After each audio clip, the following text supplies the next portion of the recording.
Let's still stay on this matter because the Peasant Farmers Association have expressed opposition to the ban on grain export. Joining us live now via Zoom is Dr. Charles Anyaba, former executive director of the Peasant Farmers Association. Now, thank you very much, sir, for joining us. What exactly is your concern with this directive by the government relating to the ban on grain exports?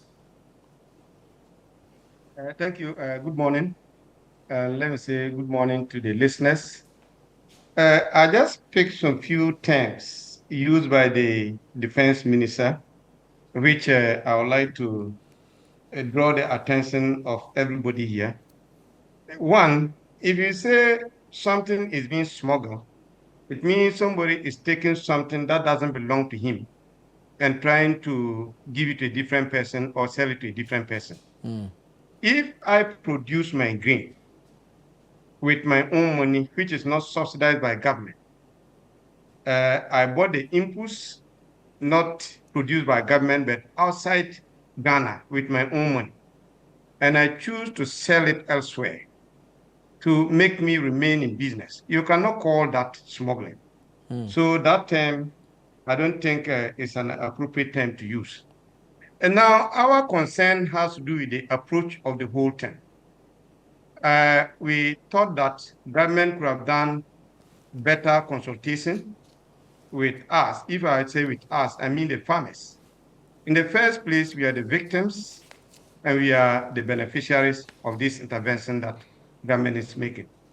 When the issue happened, we were the first people to report to government and also to report to the media about the development in the field, based on the reports we were getting from our members.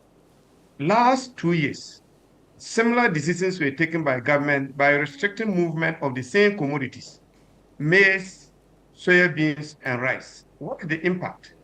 The impact is what we've seen in 2023.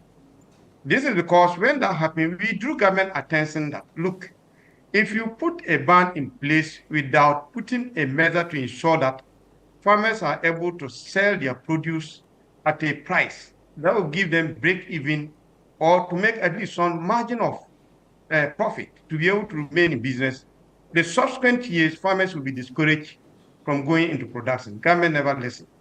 So businessmen, when the restriction happened, businessmen then came in and mop up the soya beans and store them, find a way of sending it across the borders to produce to sell.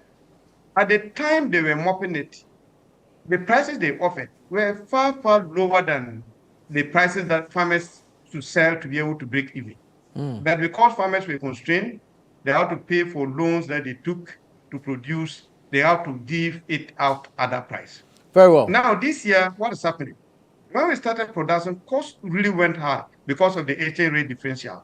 Because our agrochemicals, our fertilizers, our mechanization, everything we import them to produce. Government never subsidized anything.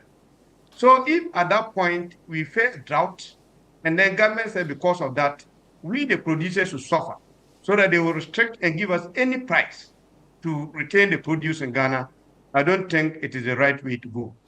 The second point is also that we must all understand, at the moment, there is shortage of all these three commodities in the market. They are not actually exporting anything. We don't have enough maize. Go to the markets and see. So the little maize that we have is bought by Ghanaians. Ghana rather import most of our staple foods, like tomatoes we import it from Burkina, onions we import from Niger and Mali, livestock we import from Niger and Mali. So if we say we are announcing ban, they have to retaliate. Who will be the victims? It will be the same Ghanaians who rather suffer. So we being producers and at the same time consumers, we think that this policy decision by the government is going to rather backfire and affect us more. Very well. Now, briefly, what would you rather have the government do, I mean, aside the financial commitments that have been announced, to help mitigate the impact of the drought? You see, in the first place, we think that government should do proper engagement with us. Let's sit on the table and look at our crop budget. Then, after that, we agree that, okay, if farmer produce 1 acre, which costs him 6,000 Ghana cedis, and then the farmer is able to harvest, let's say, 15 bags. how much should government pay that farmer so that he will remain in business? Once we agree with that, we have members in all the communities and all the districts. We will go out and mock these commodities for government to store them in government designated warehouses. So in the event of any shortage, then government can rely on that. And even with that, government will already know the quantity of stock that they have in place. Right. That is the first point. In the medium term, we think that government should just put in other measures that are looking at encouraging those who are doing the dry season farming so that they will be able to produce dry season.